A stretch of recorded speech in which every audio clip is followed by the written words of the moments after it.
కింద ఇచ్చిన పదాలకు ఏ ఆర్టికల్ వస్తుందో పదాలను చదివి రాయాలి. ఫస్ట్ పదం చదవాల, తర్వాత దానికి ఏ వస్తుందో యాన్ వస్తుందో ముందర అనేది చెప్పాలి. ఫస్ట్ పదం చదువు. ఆరెంజ్. ఆరెంజ్ ముందర ఏమొస్తుంది?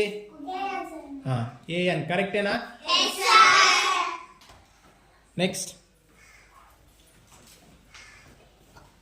నెక్స్ట్ ఏమి పదము? ఏ వస్తుందా యాన్ వస్తుందా? ఏ. ఎందుకు అది? ఫస్ట్ లెటర్ ఏమి? ఆర్. అది కాన్సోనెంట్ కాబట్టి ఏ వస్తుంది. నెక్స్ట్ ఏమి? బస్. రాసేది ఏమొస్తుంది? ఏ బస్. గుడ్. నెక్స్ట్ ఏమొస్తుంది ముందర? An. An elephant. Next egg. Egg. Egg అనేది ఏం రాయాలి దాని ముందర? ఏఎన్ రాయాలి. ఎందుకంటే ఈ అనేది కూడా ఓవెల్. అవునా? Okay, claps.